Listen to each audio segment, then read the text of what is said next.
नमस्कार साथियों, कैसे हैं आप सभी। मेरा नाम आमिर है और Aamir Khan science YouTube channel आप सभी का हार्दिक स्वागत अभिनंदन करता हूं। जैसा कि दोस्तों आप लोगों को पीछे थंबनेल दिखाई दे रहा होगा और ये थंबनेल वास्तविक तौर पर एक थंबनेल नहीं है, एक पिक्चर नहीं है। वास्तविक तौर पर ये एक सच्चाई है और इस सच्चाई को हम जितनी जल्दी एक्सेप्ट कर लें उससे ज्यादा अच्छा नहीं हो सकता। दोस्तों वास्तविक तौर पर अगर बात की जाए तो 2040 में हम लोग एक ऐसी गंभीर बीमारी से जूझने वाले हैं कि ये गंभीर बीमारी हमारे पूरे मानव समाज के लिए बहुत ज्यादा घातक साबित होने वाली है। और ये बीमारी जो है वो कंप्लीट तरीके से किडनी या गुर्दे की बीमारी है। बेसिकली हमें ऐसा लगता है कि गुर्दे की बीमारी ज्यादा से ज्यादा पथरी हो सकती है, क्योंकि सामान्य जीवन में पथरी ही होती है, बाकी तो और कोई चीज होती नहीं है। लेकिन दोस्तों अब जो आंकड़े मैं आपको दिखाने वाला हूं, ये आंकड़े बहुत ज्यादा चौंकाने वाले हैं और आपने कभी ये बात नहीं सोची होगी कि क्या सच में 2040 तक आते आते हम इतने बीमार पड़ जाएंगे या मानव जाति को इतना बड़ा संकट भी आ जाएगा। तो आइए दोस्तों इस रिपोर्ट को थोड़ा सा आगे पढ़ते हैं और मैं स्टैटिक्स के साथ में यानी सांख्यिकी के साथ में आंकड़ों के साथ में आपको ये सारी डिटेल एक एक कर समझाता हूं। और इसीलिए आज मैं आपसे सीधा बात नहीं करूंगा, इन आंकड़ों को पेन की सहायता से आपसे बात करूंगा, आपको समझाऊंगा। देखिए दोस्तों अगर हम यहां बात करें तो एक बहुत इंपॉर्टेंट प्रकाशन, एक पब्लिकेशन है जिनका नाम है द लेंसेंट। ये लेंसेंट पब्लिकेशंस हैं, ये मेडिकल के ऊपर लिखते हैं और इनके जो कॉलम होते हैं ये ज्यादातर विश्व चिकित्सा को लेकर और कई प्रकार की बीमारियां और उनके बचाव इनको लेकर हैं। इन्होंने हाल ही में अभी कल ही इनका लेख जो है छपा है। उन्होंने ये किया है कि जितनी भी आने वाले टाइम है, देखिए पब्लिश हुआ है 3 जून 2026 को, लिखा हुआ डेट यहां पर। इन्होंने बताया कि क्रॉनिक किडनी डिजीज यानी सीकेडी बहुत जल्दी ही 2040 तक फैल जाएगी। इसके अलावा अगर हम बात करें तो इनके अलावा भी कुछ न्यूज़पेपर्स हैं जिन्होंने छापा है, जैसे द टाइम्स ऑफ इंडिया ने भी इस चीज के बारे में गणना करी, आपको सामने दिखाई दे रहा होगा और वही हेडलाइन यहां पर लिखी है। इसके बाद में हिंदी के न्यूज़पेपर ने भी कहीं ना कहीं आपको ये बात दर्शाई है, ये चीज दर्शाई है कि आने वाले दिनों में जो सबसे खतरनाक बीमारी होने वाली है वो किडनी बीमारी होने वाली है। अगर हम बात करें तो देखिए और भी बहुत सारी न्यूज हैं जो आपको यहां पर दिखाई देती है। आइए हम लोग बात करते हैं कि आखिर हमारे लिए किडनी क्या है और डब्ल्यूएचओ क्या कहता है। देखिए डब्ल्यूएचओ के अनुसार अगर हम बात करें तो 2040, यहां पर अगर हम देखें तो 2040 का आपको अनुमान यहां पर दिखाई देता है कि लिसेंट की हालिया एक रिसर्च के अनुसार वर्ष 2040 तक क्रॉनिक किडनी डिजीज यानी सीकेडी दुनिया भर में मौत का 5वां सबसे बड़ा कारण बन जाएगी। इसके अतिरिक्त वैश्विक आंकड़े में अगर हम बात करें तो 78 से 84 करोड़ वयस्क इस बीमारी से आज भी पीड़ित हैं। अगर पब्लिक हेल्थ संकट के बारे में बात करें तो डब्ल्यूएचओ ने के अनुसार ये बीमारी दुनिया भर के सार्वजनिक स्वास्थ्यों के लिए एक बहुत बड़ी चुनौती बनने वाली है। तो दोस्तों वास्तविक तौर पर अगर बात की जाए तो आज के वक्त में हम सबसे ज्यादा किडनी से प्रॉब्लम में या किडनी की प्रॉब्लम से जूझ रहे हैं और ये एक ऐसा अप्रत्यक्ष चीजें हैं जो हमें दिखाई नहीं देती। और दोस्तों इसके पीछे जो सबसे बड़ा रीजन है वो क्या है? इसके पीछे सबसे बड़ा रीजन है हमारे बिवरेज कोल्ड ड्रिंक्स। देखिए दोस्तों सुनने में ये बहुत अजीब लग रहा होगा, लेकिन जहां तक मैंने रिसर्च करी है, जहां तक मैंने पाया है, वहां तक मैंने ये देखा है कि किडनी को कोल्ड ड्रिंक रिलेटेड पेय पदार्थों को छानने में बहुत दिक्कत आती है और ये चीज एक दिन में नहीं होती है, याद रखिएगा, एक दिन में नहीं होती। ये धीरे धीरे धीरे धीरे बढ़ते हुए इतनी ज्यादा प्रॉब्लम क्रिएट करती है कि एक दिन किडनी फेलियर का इश्यू भी आने लग जाता है। तो मेरे हिसाब से सबसे इंपॉर्टेंट चीज जो है वो हमारी दिनचर्या है। इस दिनचर्या को अगर हम बदल दें तो इस दिनचर्या के बदलने पर हम इस सीकेडी यानी क्रॉनिक किडनी डिजीज से काबू पा सकते हैं। आइए दोस्तों बात करते हैं और आंकड़ों के बारे में। अगर हम बात करें यहां पर किडनी के बारे में तो आपको यहां पर किडनी दिखाई दी होगी। किडनी का जो सबसे पहला काम है वो क्या है? फिल्ट्रेशन ऑफ ब्लड, यानी ये रक्त को छानने का काम करती है। इसके साथ साथ इसमें एक बहुत महत्वपूर्ण तत्व पाया जाता है जिसका नाम होता है इरिथ्रोपोइटिन। इरिथ्रोपोइटिन वो है जो वो तत्व है जो आरबीसी यानी इरिथ्रोसाइट्स को बनाने में सहायता करता है। तो ये डायरेक्ट इनडायरेक्ट ये आरबीसी के निर्माण में भी सहायता करती है। आप खुद सोचिए कि अगर किडनी खराब हो गई तो हमारी बॉडी में आरबीसी का निर्माण उतना अच्छे से नहीं हो पाएगा। अगर किडनी खराब हो गई तो बॉडी में बहने वाला जो फ्लूइड है, जो तरल है, उसको छानने का काम नहीं हो पाएगा। अगर वो नहीं छनेगा तो उसमें पाई जाने वाले विषैले पदार्थ, जो कि बहुत सारे नाइट्रोजनी पदार्थ होते हैं, जिसके अंदर urea, uric acid, creatine acid, hippuric acid, lactic acid, बहुत सारे सूक्ष्म जीव यानी बैक्टीरिया, वायरसेस और बहुत गंदगी पाई जाती है। और इस गंदगी को छान कर किडनी मूत्र के रूप में बॉडी से बाहर निकाल देती है। इसके अलावा हमारी बॉडी के पीएच को मेंटेन करने का काम करती है। हमारी बॉडी का पीएच 7.4 है, अप्रोक्सीमेट अगर बात की जाए 7.39 यानी 7.4 के आसपास होता है। इस पीएच वैल्यू को कंट्रोल करने का काम, बैलेंस करने का काम आपकी किडनी के माध्यम से किया जाता है। इसके अलावा हमारी बॉडी में पाए जाने वाले इंपॉर्टेंट आयंस, इंपॉर्टेंट खनिज को भी एब्जॉर्ब करने का काम हमारी किडनी के माध्यम से किया जाता है। तो किडनी बहुत इंपॉर्टेंट हिस्सा है दोस्तों, बहुत छोटा मोटा अंग नहीं है जिसकी लापरवाही से हम लोग आराम से रह सकते हैं या हमें हमारे जीवन में कोई समस्या नहीं आएगी। दोस्तों किडनी की समस्या अपने आप में एक बहुत बड़ी और भारी समस्या है। आगे बात करें आंकड़ों के बारे में, तो क्रॉनिक डिजीज क्या होती है इसके बारे में बात करते हैं। देखिए क्रॉनिक डिजीज के बारे में बात करें तो एक हेल्दी किडनी है, माइल्ड डिक्लाइन है, ठीक है, धीरे धीरे परिवर्तित होना स्टार्ट होगी और स्टेज फर्स्ट पर पहुंचेगी। स्टेज फर्स्ट पर क्या होगा, ये अपने छन्ने की दर को कम करने लगेगी।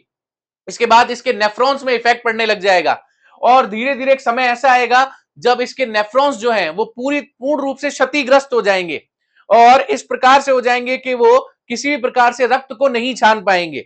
अगर परिभाषा के तौर पे बात करें तो किडनी में खराबी, इन्फेक्शन 3 महीने या उससे ज्यादा तक बना रहता है और खून फिल्टर नहीं कर पाता है, इसी को क्रोनिक किडनी डिजीज के नाम से जाना जाता है। ये क्रोनिक डिजीज जो है ये साइलेंट किलर है, क्योंकि धीरे धीरे इसके लक्षण जो है वो सामान्य जीवन में दिखाई देते हैं और हम उन लक्षणों को नजरअंदाज करते हैं। क्या है वो लक्षण, आइए देखते हैं।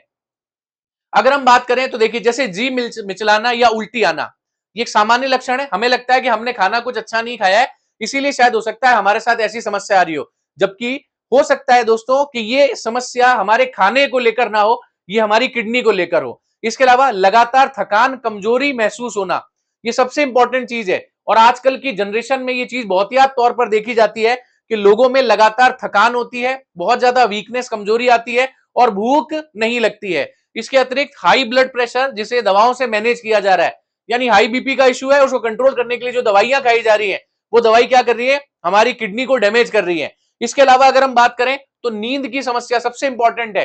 दोस्तों आज के वक्त में सबसे बड़ी समस्या यह है कि आपका स्लीप साइकिल सही होना चाहिए। हम क्या करते हैं, पूरे दिन भर काम करते हैं, उसके बाद रात को बैठकर रील को स्क्रॉल करते रहते हैं और जानबूझकर बिना किसी काम के जबरदस्ती जागते हैं और अपने स्लीप साइकिल को खराब करते हैं। हमारे स्लीप साइकिल का खराब होना ही एक बहुत बड़ी बीमारी का कारण है, क्योंकि स्लीप साइकिल के वजह से हमारी बॉडी पर स्ट्रेस फील होता है। स्ट्रेस होने की वजह से उसका असर हमारी जो हार्ट बीट है उस पर पड़ता है। इसके अतिरिक्त अगर ये स्ट्रेस हमारी बॉडी में लगातार हो रहा है तो इसकी वजह से हाई ब्लड प्रेशर जैसी समस्याएं पैदा होती हैं और ये हाई ब्लड प्रेशर, हाइपरटेंशन धीरे धीरे किडनी को क्या करता है, डैमेज करता रहता है। इसके अतिरिक्त अगर हम लोग बात करें तो मानसिक एकाग्रता की कमी हो जाती है, फेफड़ों में पानी जमा होना, सांस लेने में समस्या होना, ये सब सीकेडी के प्रमुख कारण देखे जाते हैं, प्रमुख लक्षण देखे जाते हैं। इसके अलावा दोस्तों झागदार यूरिन आना, मांसपेशियों में ऐंठन होना, ये भी एक बहुत मुख्य लक्षण के तौर पर देखा जाता है। इन सब का कारण मैं आपको बता दूं, कुछ एंटीबायोटिक्स भी हैं। इसके अलावा जो अत्यधिक तौर पर आइब्रूफेन, पैरासीटामोल या दर्द निवारक दवाइयों का प्रयोग अत्यधिक करते हैं, उनकी किडनी में भी समस्या होने का खतरा सबसे ज्यादा रहता है, सीकेडी का खतरा सबसे ज्यादा रहता है। अगर हम यहां बात करें तो बीमारी के कुछ मुख्य कारण यहां पर दे रखे हैं जो कि मैंने आपको पहले डिस्कस करे। सबसे पहला कारण यहां पर डायबिटीज फर्स्ट और सेकंड है। आज के वक्त में दोस्तों डायबिटीज एक बहुत ही सामान्य बीमारी हो गई है। पहले तो डायबिटीज 60-70 साल की उम्र में, उसके बाद 50-60 साल की उम्र में होने लगा, उसके बाद ये घटकर 40 साल की उम्र में आ गया और आज के वक्त में इसकी कोई उम्र ही नहीं है। यानी कभी भी किसी व्यक्ति को डायबिटीज की शिकायत हो सकती है और इसके पीछे सबसे बड़ा रीजन क्या है, हमारी दिनचर्या। हम अपनी दिनचर्या खराब कर चुके हैं। इस दिनचर्या में हजारों जंक फूड शामिल हैं, हजारों प्रकार के बिवरेज यानी कोल्ड ड्रिंक शामिल हैं। इसके अलावा हमारे जो खान पान है उस खान पान का कोई समय नहीं है, इसीलिए इस प्रकार की बीमारियां जन्म लेती है। इसके अलावा ऑटो इम्यून यानी ल्यूपस, साइकोडोसिस, साइजरेन, इस प्रकार के जो सिंड्रोम्स हैं, ये एक ऐसी बीमारी है जो ऑटो इम्यून यानी हमारी इम्यूनिटी सिस्टम की वजह से अपने आप आने लग जाती है। कुछ जेनेटिकल डिसऑर्डर भी होते हैं, जैसे पॉलीसिस्टिक किडनी डिजीज है, ये जेनेटिकल डिसऑर्डर है, इसमें मनुष्य कुछ नहीं कर सकता। इसके अलावा यूरिनरी ब्लॉकेज यानी बढ़ा हुआ प्रोस्टेट, खासकर पुरुषों के अंदर एक समय के बाद में प्रोस्टेट यानी जो प्रोस्टेट ग्लैंड है वो बढ़ने लग जाती है और वो क्या करती है, यूरिन को पास होने से रोकती है। उनमें भी यूरिन ब्लॉकेज की समस्या बहुत ज्यादा होती है और यूरिन सही तरह से पास नहीं हो पाता। जब यूरिन पास नहीं होगा तो क्रोनिक किडनी डिजीज पैदा होंगी। इसके अलावा दवाइयों का ओवरडोज, जैसा कि मैंने आपको भी बताया, आइब्रूफेन, पैरासिटामोल, डाइक्लोफिनेक, एसिनोफिलैक, ये जितनी भी दवाइयां हैं जो दर्द निवारक दवाइयां हैं, ये सीधे आपकी किडनी को डैमेज करने का काम करती है दोस्तों। इसीलिए ये दर्द निवारक दवाइयां आप तभी खाएं जब बहुत ज्यादा आवश्यक हो। अत्यधिक तौर पर अननेसेसरी दवाइयों का खाना हमारी किडनी को डैमेज कर सकता है। इसके अतिरिक्त हम लोग अगर बात करें तो इस मामले में जो है भारत जो है वो सबसे ऊपर पहुंचता जा रहा है। और आप लोगों को जानकर हैरानी होगी कि भारत को डायबिटीज कैपिटल ऑफ वर्ल्ड के नाम से जाना गया, यानी हमारा देश जो है वो धीरे धीरे क्या हो गया है, दुनिया की डायबिटीज की राजधानी हो गई है। यानी दुनिया में सबसे ज्यादा डायबिटिक पेशेंट हमारे यहां पर आने लगे हैं। तो ये एक सबसे इंपॉर्टेंट चीज है। इसके अलावा हाइपरटेंशन बहुत ज्यादा है लोगों के अंदर, और ये हाइपरटेंशन फिर डायबिटीज में कन्वर्ट हो जाती है। ठीक है, जीवन शैली हमारी बहुत खराब है, हम सबकी खराब है। मैं ये नहीं कह रहा कि आपकी खराब है, मेरी भी जीवन शैली बहुत खराब है। और यही जीवन शैली जो है लगातार हमारे जंक फूड की वजह से हमारा मोटापा, हमारे वेट को बढ़ा रही है। और जितना वेट हमारा बढ़ रहा है उतनी ही किडनी रिलेटेड इश्यू हमें आने लगे हैं। ठीक है, तो ये सबसे इंपॉर्टेंट चीज है। इनको अगर हम थोड़ा सा चेंज कर सकें तो हम अपने इस मामले को रोक सकते हैं और स्वस्थ हो सकते हैं। क्या करना है दोस्तों, सिंपल तरीके से जिम ज्वाइन कीजिए। जिम नहीं जा सकते तो बाहर पार्क में जाके टहलिए, नॉर्मल एक्सरसाइज कीजिए, जो काम पैदल हो सकता है उसको पैदल कीजिए। हर जगह गाड़ी मत लेके जाइए। अगर घर में साइकिल है तो साइकिलिंग किया कीजिए। इसके अलावा हाई फाइबर युक्त जो खाना है वो खाया कीजिए। ज्यादा जंक फूड नहीं खाने। हफ्ते में या आप कहें 15 दिन में एक बार खा लिया अच्छी बात है, कभी महीने में एक बार खा लिया, ये अगर हम करें तो धीरे धीरे हम इस बीमारी से उभर सकते हैं दोस्तों। इसके अतिरिक्त हम लोग बात करें तो निष्कर्ष क्या है, अगर लगता है आपको कि किडनी में कोई भी इश्यू आ रहा है तो समय समय पर स्क्रीनिंग करवाएं। ये बहुत इंपॉर्टेंट है दोस्तों। आज के वक्त में अगर आपको छोटी से छोटी कोई भी प्रॉब्लम है तो हम क्या कर सकते हैं, स्क्रीनिंग कराकर उस समस्या का जल्दी पता लगा सकते हैं। जल्दी जल्दी हमें समस्या पता लगेगी, उतना ही जल्दी हम क्या करेंगे, उसे ठीक कर सकते हैं, उस पर ध्यान दे सकते हैं। इसके अलावा अगर हम बात करें तो जोखिम नहीं उठाएं। किडनी खराब होने में सिर्फ डायलिसिस की नौबत नहीं आती, बल्कि इसकी दिल की बीमारी, विकलांगता, समय से पहले मौत का खतरा भी बढ़ जाता है। इसीलिए हमें ये सारी चीजों को कंट्रोल करना है।